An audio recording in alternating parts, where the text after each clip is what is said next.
From GAO, United States General Accounting Office, Office of the Comptroller General. Human Capital, a self-assessment checklist for agency leaders. What is human capital? Simply stated, human capital means people. There are, however, two key principles that are central to the human capital idea. First, people are assets whose value can be enhanced through investment.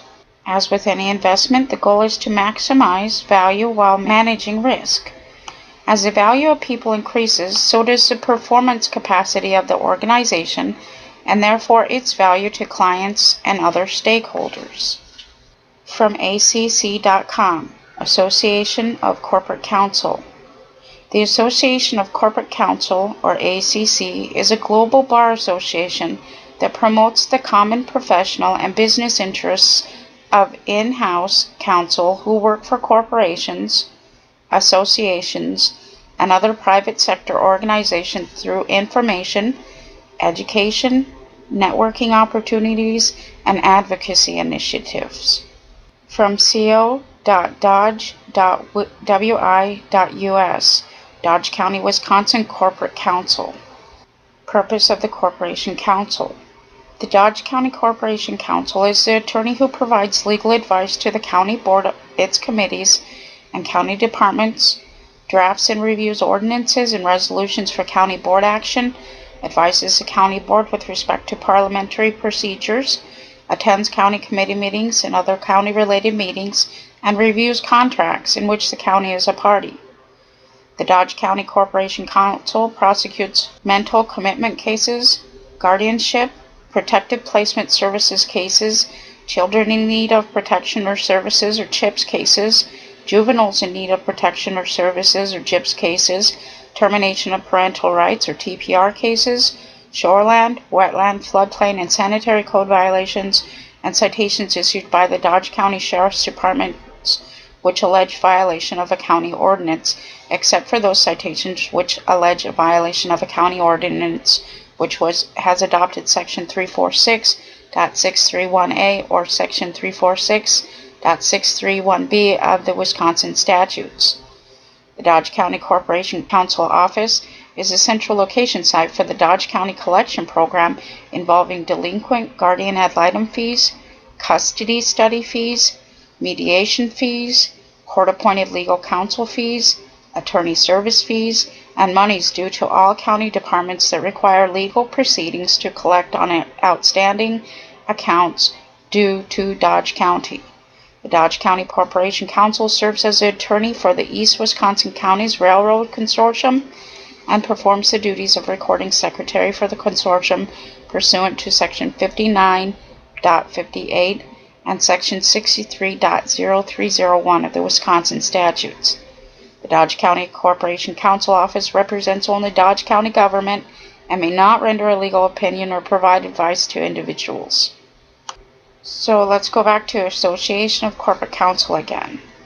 The Association of Corporate Counsel, or ACC, is a global bar association that promotes the common, professional, and business interests of in-house counsel who work for corporations, associations, and other private sector organizations through information, education, networking opportunities, and advocacy initiatives. What is human capital? Simply stated, human capital means people. From Building Criminal Capital Behind Bars, Social Learning in Juvenile Corrections by Patrick Baer, Randy Pintoff, and David E. Posen. This paper analyzes the influence that juvenile offenders serving time in the same correctional facility have on each other's subsequent criminal behavior, or capital returns. The analysis is based on data of over 8,000 individuals serving time in 169 juvenile corrections facility during a 2-year period in Florida. Quote, Danbury wasn't a prison, it was a crime school. I went in with a bachelor of marijuana and came out with a doctorate of cocaine. From George Jung, Johnny Depp, describing his introduction to the cocaine industry in the motion picture Blow. Introduction. Juvenile crime is a serious problem in modern American society. In 2000, law enforcement agencies throughout the United States made approximately 2.4 million arrests of juveniles under the age of 18, or approximately 1 arrest for every 10 individuals between the ages of 13 and 18.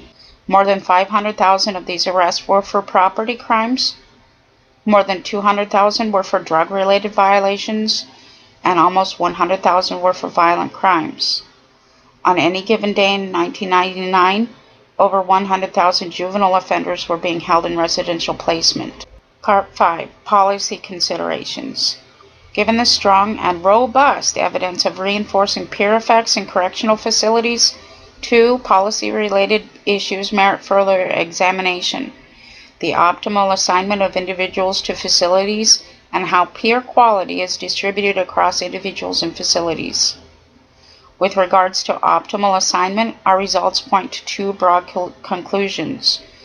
First, because the social interactions estimated in juvenile correction facilities flow more readily from older to younger individuals, assignment policies that aim to reduce the exposure of young individuals to their older peers may substantially diminish the transfers of crime-related human capital from one cohort to the next. And they're not practicing this, are they? Which brings us back to the GAO Human Capital, a self-assessment checklist for agency leaders. Strategic planning. Establish the agency's mission, vision for the future, core values, goals, and objectives and strategies. High-performance organizations begin by defining what they want to accomplish and what kind of organization they want to be. They define a shared vision, i.e. a mission, a vision for the future, core values, goals and objectives and strategies, and communicate that shared vision clearly, constantly, and consistently. From NIJ.gov, the National Institute of Justice. Practical implications of current domestic violence research for law enforcement, prosecutors, and judges. Chapter 3, Offender Characteristics. What is their gender? Although some sociological research based on self-reporting finds equal rates of male and female partner conflict, including mostly minor physical assaults, behavior that is likely to violate most state and federal criminal and civil protective order statutes, is typically perpetrated by males. Okay, that statement alone is contradictory, and the reason for this is these are their directives. Implications for law enforcement. If the ratio of male to female suspects and victims differs substantially from those found above, departments should be alert to potential gender bias. They're saying if you're arresting too many females because you've evidence that they're abusing males, you're probably biased and you need to redesign your process or redesign the mindset that you have in order to criminalize males, because males hold a higher human capital value than females, and the average citizen will not accept the truth about females being the main perpetrator of abuse. So by law, we're going to play this game and increase the human capital and capital returns to the corporation. As an example, from UNODC.org, or the United Nations Office on Drugs and Crime. UNODC report on human trafficking exposes modern form of slavery. February 12, 2009, a global report on trafficking in persons. According to the report, the most common form of human trafficking, 79%, is sexual exploitation. The victims of sexual exploitation are predominantly women and girls. Surprisingly, in 30% of the countries which provided information on the gender of traffickers, women make up the largest proportion of traffickers. In some parts of the world, women trafficking is the norm. Now, they only polled 30% of the countries and asked the gender of the perpetrator. That's what that says. And in 69% of the reports, females were the main perpetrator of child and female sex trafficking.